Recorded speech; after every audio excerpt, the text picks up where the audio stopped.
Antoine, quelles sont les décisions annoncées lors de ce sommet ? Bien, la décision, Mohamed, la plus forte prise ici à Paris, c'est cette confirmation que parmi cette trentaine de pays réunis ici à l'Elysée, cette trentaine de pays alliés de Kiev, eh bien, c'est que parmi eux, certains sont prêts à réfléchir, voire à mettre en place ces fameuses forces de réassurance. De quoi s'agit-il? Eh bien, tout simplement de soldats, de troupes issues de pays européens volontaires qui viendraient se positionner en Ukraine uniquement dans le cas d'une paix pleinement acceptée par la Russie.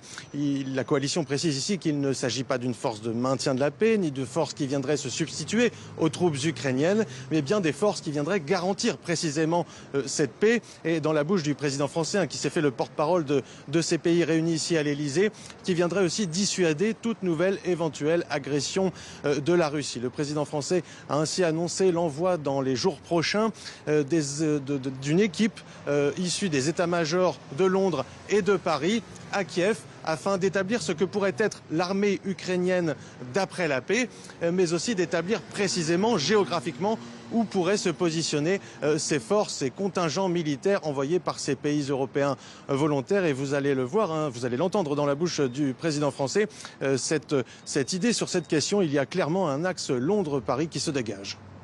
Ces forces de réassurance sont une proposition franco-britannique. Elle est actée par la Grande-Bretagne et la France, elle est souhaitée par l'Ukraine et elle est aussi actée par plusieurs États membres qui ont marqué leur volonté de s'y joindre. Elle ne fait pas l'unanimité aujourd'hui, et c'est connu, et d'ailleurs nous n'avons pas besoin de l'unanimité pour ce faire. Et dans ce ciel parisien, Antoine, les États-Unis et la Russie planent depuis ce matin.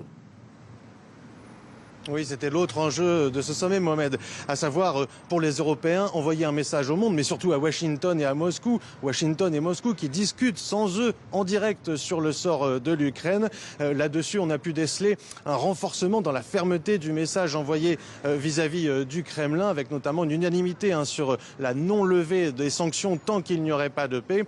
Concernant le message envoyé à Washington, à Donald Trump, dont on sait que plusieurs capitales européennes trouvent Donald Trump beaucoup trop souple avec Vladimir Poutine, eh bien ce message est plus nuancé.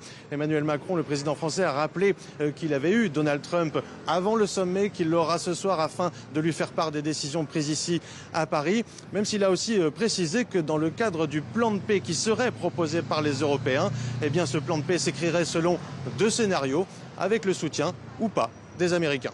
Antoine Delpierre en direct de Paris pour TV5 Monde.